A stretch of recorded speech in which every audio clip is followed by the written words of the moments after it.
저는 혈우병이 있거든요. 코피가 3개월 동안 안 멈춘 적도 있어요.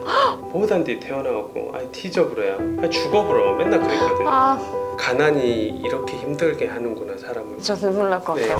안녕하세요. 재테크하는 아내 구채입니다. 오늘 되게 대단하신 분을 모셨습니다. 대단해요. 연 매출 100억 매출을 일으키시는 창업가이시자 그리고 100억 건물주이신 라라브레드 대표 강호동 대표님을 오늘 모시고 네. 인터뷰를 나눠보도록 하겠습니다. 네, 저는 라라브레드 빵집을 운영하고 있고요. 그걸로 조금 이슈가 돼서 지금 이제 뭐 100억 매출, 100억 자산가로 사람들에게 또 세입자 되지 말고, 네, 진짜 조물주의 건물주라고 건물주들 갑질한 거 꼴보기 싫어서 다들 건물주 되라는 프로젝트를 막 알리고 있는, 저처럼 될 수 있다고 알리고 있는 그런 강호동입니다. 일단은 그 운영하는 지금 라라브레드 규모나 그런 네네. 매출액이 이게 어느 정도 규모인 건지, 이게 진짜 이 업계에서는 되게 엄청난 네네네네. 건지가 좀 궁금하거든요. 뭐 엄청난 건 아니고요. 네. 매출 100억 정도 하고 있고요. 직원 한 80명 정도 하고 있고. 이게 어느 정도 기간 동안 좀 이루신 거예요? 한 5년? 일단은 저는 이제 대표님에 비하면 너무 미약해서 사실 네네. 꿈만 꿔본 숫자지, 이게 100억 매출, 100억 자산 이러는 게 어떤 기분일지 좀 궁금해요.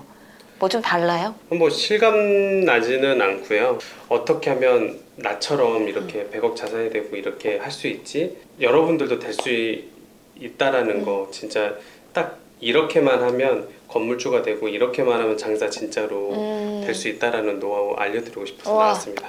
제가 대표님 모신다고 해가지고 영상 출연하신 것도 봤는데 인상적이었던 게 거의 다 털어서 내어주시는 스타일이시더라고요. 맞아. 저는 너무 좋죠, 오늘. 그래서 오늘 한번 제가 더 탈탈 털어보도록 하겠습니다. 저도 책을 보니까 어린 시절에 굉장히 불우했고 가난했고 아팠고 그냥 일반적인 사람들이 겪을 수 없는 것들을 오랜 시간 겪고 오셨더라고요. 맞아요. 과거에 이 강호동이라는 사람은 어떤 사람이었는지가 좀 스토리가 좀 궁금해요. 네, 평범하지 않았고 찌질하게 그렇게 가난할 수가 없었어요. 그러니까 뭐 늘상 나오는 뭐 자수성가형들이 늘 말을 뭐 얘기를 할 수도 있겠지만 저는 조금 달랐던 것 같아요. 왜냐하면 저는 혈우병이 있거든요.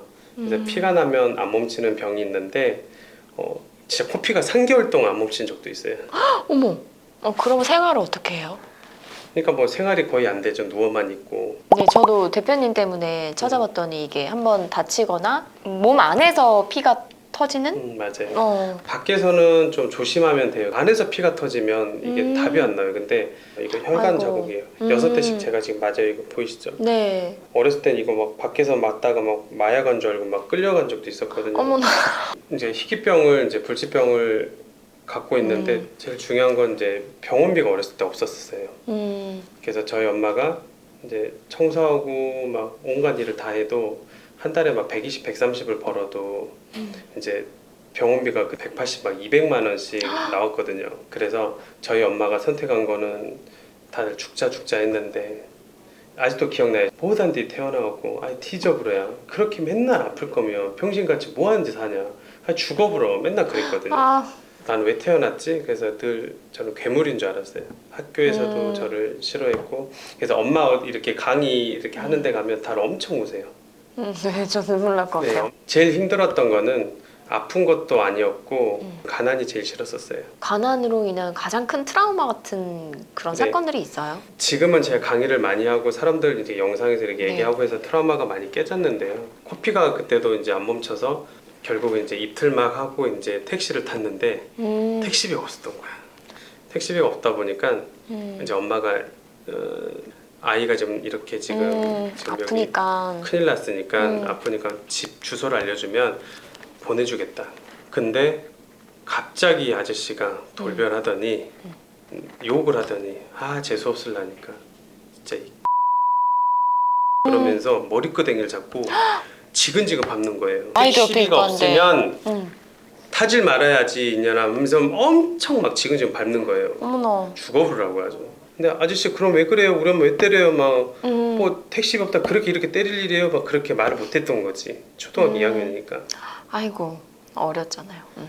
근데 그때 생각이 들었던 건 분명히 학교에서 싸우지 말고 뭐 훔치는 사람이 제일 나쁜 사람이랬는데 가난이 이렇게 힘들게 하는구나 사람을. 우리 엄마를 이렇게 힘들게 하는구나. 그때부터 이제 철이 들은 거야 아이가. 아이가 아프고 이렇게 철이 들면 무서워요. 아파도 말을 안 해요. 그래서 맞아. 병원 치료 가면은 돈 더 내면 이렇게 학교도 가고 그럴 수 있는데 학교도 안 가도 된다고 생각 누워만 있었어요.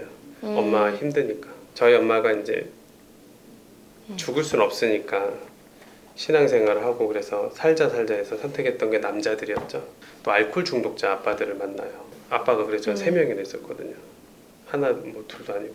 계속 그런 생활을 몇 살 때까지 이어진 거예요? 그리고 거의 뭐 중학교까지만 그랬던 것 같아요. 그럼 그때 약간 인생을 바꿔준 어떤 계기 뭐 이런 게 있었어요? 저는 혼자 왕따였기 때문에 늘 자문자답을 제가 했거든요. 호동아 너 여기서 뭐해? 뭐 하긴 나 학교 앞에서 지금 수업 치료받고 이제 수업 가려고 기다리고 있지. 그럼 여기 졸업하려고? 뭔 소리야? 고등학교는 엄마가 졸업하고 대학교도 돈 내 빚내서 학교 가래. 왜? 아니 엄마가 초졸이고 배워야 된다던데. 그러면 네 인생이 바뀌어? 그러는 거예요. 그 말에 제가 너무 충격 먹었어요. 제가 혼자 얘기했는데 그러게 내가 왜 하란 대로 하지? 그랬더니 제가 어느 순간 반대로 가고 있는 거예요. 제가 살려고 했던지 서점을 들어갔더라고요. 거기서 우연히 딱 집었는데 헬렌 켈러 책이었어요. 너무 충격을 받았어요. 헬렌 켈러가 저한테 말을 하는 거예요. 호동아 너는 볼 수 있잖아. 너 들을 수 있지. 넌 말할 수도 있잖아. 난 그 3개 다 안 되는데 너 왜 그러고 살아? 근데 헬렌이 저한테 이렇게 얘기하는 거예요.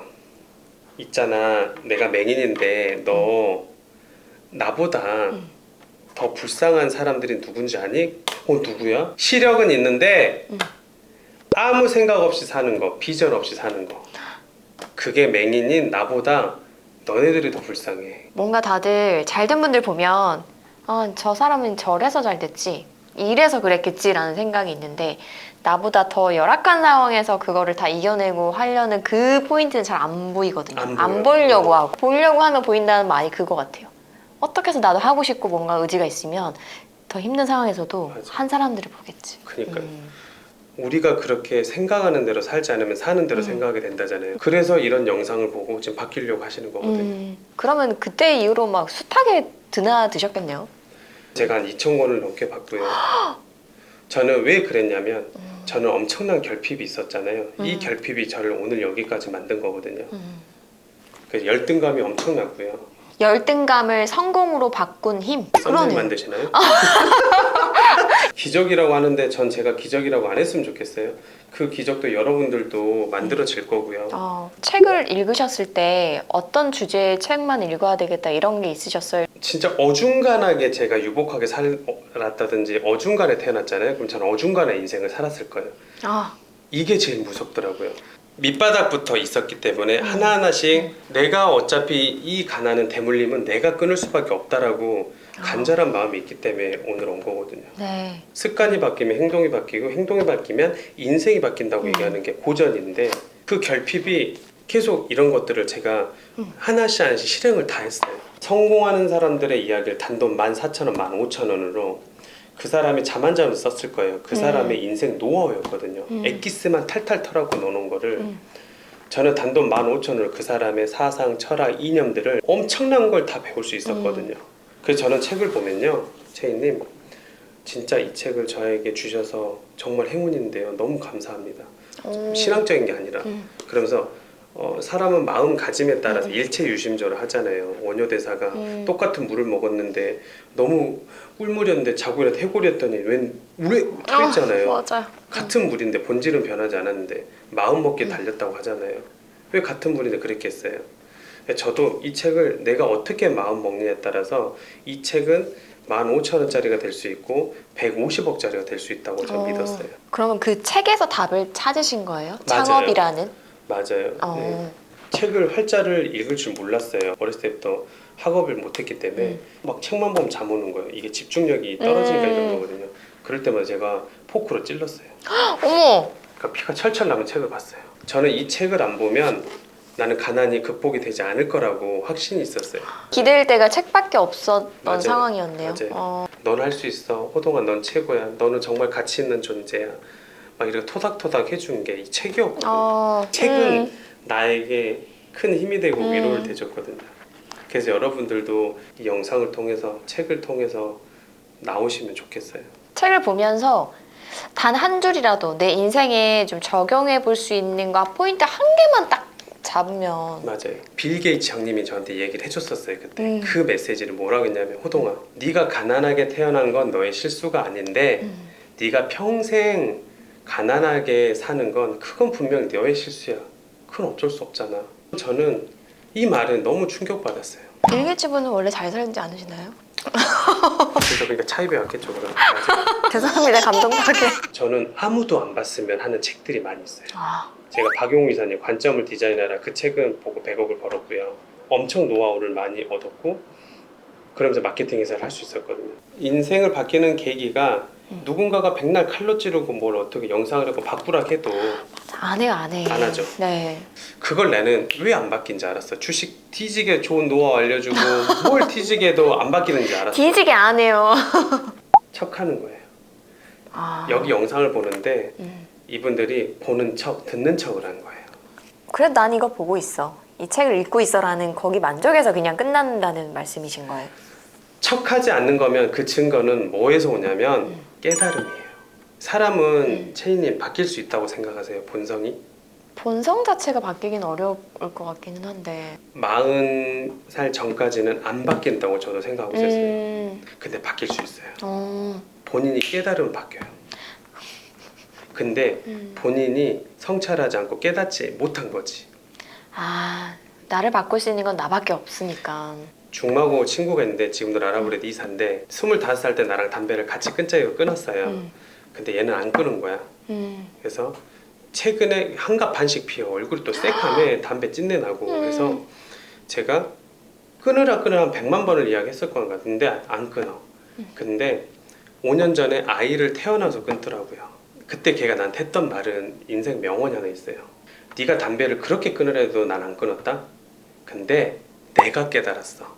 아이가 나한테 품에서 안으면 그렇게 울어. 담배 찐내가 나니까. 그래서 내가 끊어야겠다고 깨달았어. 내가 바뀌어야 돼. 내가. 그래야 내가 느껴야 그게 바뀌더라. 백날 여러분들이 좋은 영상 다른 거 다 빌리고 왔던들 여러분들이 이 타이밍에 내 그릇이 지금 채워지지 않는 그릇이 된다면 이런 큰 그릇 대화 같은 것이 온다고 한들 채울 수 있을까? 본인이 깨달아야 돼요. 본인이 깨달아야 이 물컵이 절반밖에 안 찼네. 빨리 채워야지. 이렇게 성찰을 하는 거지. 나는 그 깨달음이 그래서 지금 왔으면 좋겠다는 거야. 그래서 저는 여러분들 1년만 미쳐봤으면 좋겠어요. 구체인님과 함께. 그럼 그때 그렇게 이제 책을 인생에서 접하게 되면서 그 이후에는 어떻게 되셨어요? 대학을 가셨나요? 아니면은 나 집 나왔어요. 가출했어요. 나 엄마같이 이렇게 거지같이 찌질하게 사는 거 너무 싫어. 멋지게 나 살고 싶어. 호강시켜줄게. 그러고 당장 5만 원 들고 서울 올라간 거였거든요. 어떤 과정을 거치셨는지 궁금해요. 그러면 10대 때와 그럼 미성년자인데 일하기도 힘들지 않아요? 그때 또 한 번 계기가 있었는데 무궁화호를 타고 무작정 영등포역에서 내렸어요. 여기서 내리는데 이제 너무 두려운 거예요. 친척도 없고 노숙을 했어요. 갈 때도 일자리가 없고. 없으니까. 그래서 가방 베개 삼아서 노숙하고 또 일자리 구했다가 또 노숙하고. 근데 거기서 네. 충격적인 걸 제가 발견을 했어요. 해표 업소용 식용유통 아시죠? 3, 4, 5 모여서 불을 쬐고 있는데 다들 좀비같이 있는 거예요. 지체야도 있으시지만 뭐 대학교 나오신 분, 직장생활 하신 분, 근데 한 대한민국을 일궈낸 역군들, 산업 역군들이셨거든요. 채희님도 지금 찬란한 인생이지만 노숙자 되지 말라는 법 확실하게 있어요. 노숙자에서 저렇게 살라고 늙은 호동이를 본 거예요, 제가 거기서. 근데 그분들 박스 주스로 다니고 말년에 그렇게 될지 아무도 몰랐을 거예요. 그죠. 정신 똑바로 차리지 않으시면 여러분들도 노숙자 되지 그렇게 안 되리라는 법 없는 거예요. 너무 충격적인 게 내가 아무 생각 없이 그냥 관성대로 게으르게 그렇게 나태하고 남들 놀러 다니고 쉴 거 다 쉬고 잠잘 거 다 자고 그러잖아요. 서서히 거지돼 가는 게 너무 무섭대요. 벼락거지보다. 네. 서서히 거지되는 여러분들이 억지로 제가 쓴소리 해드리는 거예요. 자극 받으시라고. 그걸 보고 충격 먹어서 야 나도 저렇게 되지 말아 먹구나. 와 저렇게 될 수도 있겠구나. 너무 충격 받아서 그때부터 제가 뭐 설거지부터 뭐 설거지랑 모든 거 뭐 택배일 막 몸이 아파가면서 쩔뚝거리면서도 안 했던 거, 화장실에서 막 주사 막 6대씩 맞아가면서 아이고 그러면 설거지, 택배, 뭐 구두방? 뭐 이런 것도 하셨다고 그죠? 술집 막 와 온갖 일을 다 했던 것 같아요. 잠을 몇 시간씩 자시면서 하시는 거예요? 거의? 4-5시간, 5시, 6시간 막 자면서 일을 하고 고시원 2평에서 그때 더 대박인 게 뭔지 아세요? 이 모든 건 누군가의 상상이에요. 늘 상상을 했었어요. 내가 10억을 벌고 100억을 벌 수 있다 마음 먹으면 진짜 벌 수 있어요. 근데 그 크기는 어디서 오냐? 간절함의 크기거든요. 저도 확고한 플랜이 있었어요. 이미지 기법을 했어요. 제가 저 같은 경우는 미용실 가면 이제 막 벤츠 같은 거, 잡지 같은 거 있잖아요. 몰래 뜯어갖고 막 붙여놨어요. 집 한 채 제대로 없기 때문에 예쁜 집도 붙여놓고요. 이런 책도 나는 꼭 책을 쓸 거고 수천 명 앞에서 강의를 할 거야. 그런 거 다 붙여놨어요. 우와. 놀러 왔던 친구가 뭐야 이거? 미친 거 아니야? 이거 네가 다 할 수 있다고? 근데 다 이뤘어요. 심지어는 제가 장소 기법도 했는데 지나가는 동네 건물 예쁜 건물을 상상을 해요. 그 여기서 봤던 네, 거기를. 네. 근데 놀랍게도 제가 건물주가 되고 있었어요. 대박이죠. 제가 3가지 얘기하거든요. 네. 3기가 있으면 성공한다기요. 일단 기백. 잘 되려면 기백이 있어요. 으아! 이런 기백이 있거든요. 약간 기 같은 거예요, 그냥? 네. 흔히 말하는 기? 그래서 자존감이 떨어지니까 제가 억지로 막 그걸 끌어올렸던 거예요. 그리고 기질. 저는 늘 부정적이고 비관적이었어요. 사회 원망하고 부모 원망하고 늘 그랬어요. 그래서 기질 이런 게 되게 안 좋았어요. 쉽게 포기하고. 포기하면 여러분 습관이 돼요. 그래서 저는 작은 거라도 포기하지 않았어요. 제가 그때 노숙했을 때도 빨리 엄마 품으로 갈까? 따뜻하게 그냥 집이 있는데 그래도 거지 같은 집이어도 그때 내가 포기했으면 오늘의 구체인이면 여러분도 못 만났을 거예요. 왜? 포기하면 그게 계속 습관이 되거든요. 성공한 사람은 이걸 아는 거예요, 메커니즘을. 이런 악습관들을 자기 합리화의 동물이니까 계속 포기를 하게 되거든요. 뭐 이쯤이야 뭐. 그래서 지금의 나는 내 생각이 솟아니라잖아요. 여러분들 지금 그래서 돌이켜보세요. 이 영상을 한두 번 더 봐보시고 여러분 성찰해보세요. 왜 나는 지금 아직도 이 모양이었을까? 자세히 봐보세요. 활라다 포기하고 활라다 포기하고 그게 습관이 된 거예요. 그게 너무 무서운 거예요. 마지막에는 기세예요, 기세. 저는 이 기세들을 계속 올리려고 노력을 했던 거죠. 오늘 너무 좋은 말씀 많이 해주셔서 감사드리고요. 더 많은 노하우가 책에 이렇게만 하면 장사는 저절로 됩니다 라는 책에도 되게 많은 노하우 그리고 정말 시행착오 겪었던 것들이 되게 세세하게 저는 소설 읽는 것처럼 읽었거든요. 너무 재밌어서 그냥 참고해보시면 좋을 것 같고 오늘 제가 사적으로 너무도 좋아하는 대표님이라서 오늘 댓글에 나는 지금 힘들지만 요렇게 뭐가 될 것이다 이런 댓글을 남겨주신 분 5분을 제가 구독자분께 뽑아가지고 대표님 책을 보내드리도록 할게요. 와, 대박.